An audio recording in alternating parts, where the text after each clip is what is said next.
Hey guys, Marsenkin here, bringing another Dragon Ball Z Dokkan battle video, and so we got the producer letter for the new year Dual Dokkan Fest, and it is indeed Dragon Ball DAIMA. So we talked about a bunch of different options. I thought DAIMA or GT was probably going to be the most likely, with Legends having just dropped a ton of DAIMA stuff. It was one of those things that, even if you're not the biggest fan of DAIMA, even if you haven't checked it out yourself yet, like, it makes sense for Global to not be super far behind like they were with the superhero stuff. So DAIMA stuff is finally properly coming to Dokkan. Obviously we had the free-to-play Goku and Vegeta.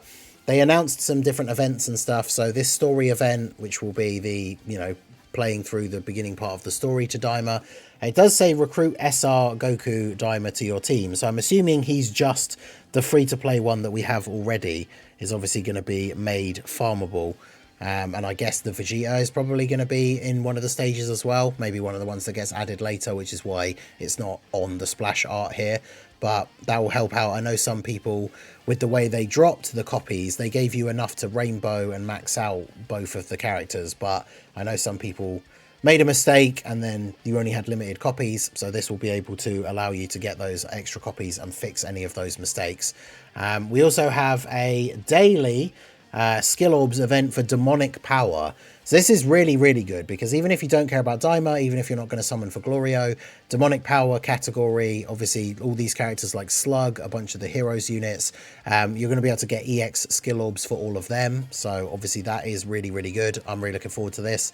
We can get some top tier skill orbs for some of those characters, and then obviously for GLORIO himself, if you do summon. And then there's a event for a mission to get EX skill orbs. It's a challenge event. They don't really go into much detail about what the format of the event is, but it's based on episode 4, where they first meet the masked Margin. Obviously ends up being Pansy, and they rescue her from these soldier guys. And this is going to give you EX skill orbs as well. They don't specify that they're for a specific category, so obviously that should be interesting to see. But yeah, so the summonable characters are going to be Super Saiyan Goku Mini DAIMA. So he's got a unique name. Battle for the Dragon Balls in the Demon Realm.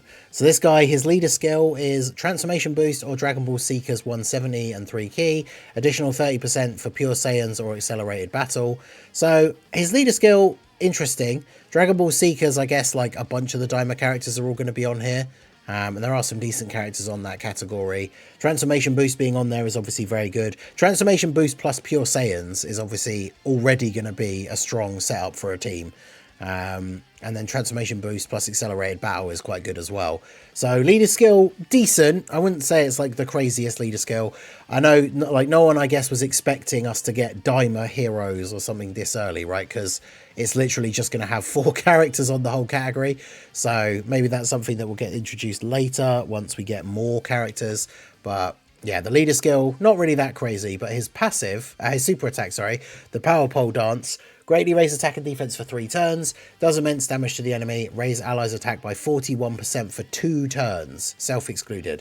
So that means even if you end up putting him in slot 3, like you're buffing the next rotation, he greatly raises attack and defense for 3 turns, so as long as he stays on rotation, he keeps those buffs ready for the next turn that he comes back. So if you get multiple supers, you get multiple stacks of that, and then you keep all those stats ready for the next turn. So that has the potential to see him getting up to some very big numbers. And then his passive. So this is a big one. So he has an entrance animation, which gives him 20% damage reduction and 20% dodge for 1 turn. So just on that first turn. Then his base passive is Key 3, attack and defense 200%, 30% damage reduction. So obviously on turn 1 he will have 50%. High chance to dodge. So on the first turn it's 70%. He gets an additional 100% defense and a chance to dodge 20% as the first or second attacker in the turn. So in slot 1, he has 70% dodge, and on his very first turn, 90% chance to dodge. But he also has that in slot 2, which is very good. Additional attack 100% and launches an additional attack that has a high chance to become a super as the second attacker in the turn. So he'd get both of those buffs. So you get a whole bunch of extra attack and an attack with a high chance to become a super, whilst also having the extra defense and dodge chance in slot 2. So that he seems like a slot 2 beast. He gets an additional 200% defense when receiving an attack. So whatever his start of turn defense is, especially if it's his second turn and he's got all those buffs from his super attack, he then gets hit and gets 200% extra defense, whilst also remember that he has like 30% damage reduction in base as well as the dodge chance. So that's pretty crazy. He then gets an additional 50% attack up to 200 with each attack received or evaded, starting from the turn in which he evades the 5th attack in battle, or just starting from turn 6 in general. He'll then get an extra 159% attack and attacks effective against all types. So the thing is, if you can get him into a situation on turn 1 where he actually dodges like 5 attacks, then on his second turn, like his second appearance, he's going to have that 159% attack and attacks effective against all types, and the extra 200% from attack from having received or evaded 4 attacks. Like, this guy has the potential, depending on how your first turn goes, to be an absolute monster on his second turn, which is kind of crazy. And then we have his active skill, the Super Kamehameha.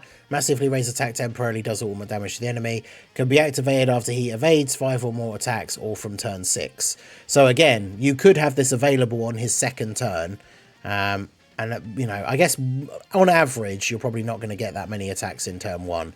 So it's going to be his third appearance, which will be turn 5, or 6 if he was on turn 2. And then it's just available anyway. So there's definitely going to be situations where if you can get all those dodges in, you literally get to use this on his second appearance, which is kind of crazy. So he seems really, really good. Then we have GLORIO, wielder of thunder magic. He has demonic power 200%, so he's got a leader skill kind of like Roshi. He has demonic power 3 key and 200%. And then he has Battle of Wits or Accelerated Battle, 3 key, 170, and an additional 30% for Dragon Ball Seekers, and obviously doesn't include demonic power. So demonic power Dragon Ball Seekers don't get 230%. They just get 200, but 200 will go to Battle of Wits and demonic power, or Accelerated Battle and demonic power. So just like Goku, I don't think this like his leader skill, I don't think is that great outside of the demonic power 200%. Like, that part's really, really good. Battle of Wits or Accelerated Battle with the plus 30 only being Dragon Ball Seekers, I don't really think is that great, but he definitely seems good for a demonic power team. Running double leads for him instead of running, say, Slug, and not everyone on the team is getting the 200%. For a demonic power team, this guy obviously will be the go-to leader, because I believe he does have some support in his passive as well. But we'll see here his super attack, the Flash Bolt. So this introduces a new mechanic, which I don't think we haven't seen on a super attack before. So he greatly raises attack and defense for 1 turn, does immense damage, and he lowers attack and defense. But then it says attack 9% and defense 6% in battle. So what this means is when he does his super attack, you get a 9% attack and 6% defense buff permanently forever for the rest of the fight. So if he does a second super, you get another 9% and 6% on top of the 9% and 6% you just got, which means it's going to be slightly higher. So if he gets multiple supers in 1 turn, obviously this buff is going to keep getting bigger and bigger because it's buffing your overall attack power and defense ability. And so the more supers you get in 1 turn, the more this builds up and builds up. And so this guy has the potential, it's like a different kind of stacking, I guess. But like in a longer event, this guy could go absolutely crazy in terms of stats. So if we take a look at his passive, he has an entrance animation as well. That gives him an additional additional attack that has a great chance to become a super for 1 turn. So obviously getting that extra super in nice and early to get those permanent buffs. Key 3, attack and defense 200%. Launches an additional attack that has a high chance to become a super. High chance to dodge. So he's already got 50% dodge and an additional attack with a 50% chance to super. Launches another additional attack that has a great chance of becoming a super as the 2nd or 3rd attacker in the turn. So that's already 3 supers potentially. Or 4, sorry, if you include turn 1, right? Then he gets gives all allies key 1, attack and defense 50% for 3 turns as the 3rd attacker in a turn. That's pretty crazy. Additional attack and defense 150% when attacking. Additional attack and defense 50% within the same turn with each attack performed. So the more he attacks in 1 turn, the more buffs he gets. Additional attack 30% and chance to dodge 10% up to 30 within the same turn with each super attack performed. So the attack one doesn't have a cap, it seems. So every time he attacks within the turn, his attack is going up by even more, and he gets his dodge chance go up by 10% up to 30. But that means once he's done 3 attacks, he has an 80% chance to dodge. And then he launches an additional super attack each time he performs 3 supers in battle. So straight away on the first turn, if you get at least 3 supers, he's doing another 1 guaranteed. Which means on turn 1, with his intro buff, he has the potential to do like 6 super attacks if he's in slot 2 or 3. Which seems absolutely insane, because that's hidden potential as well. So this guy seems super, super good. He is physical, by the way, and Goku is int. I didn't mention that because it's not shown on the images. So Goku's int, GLORIO is physical.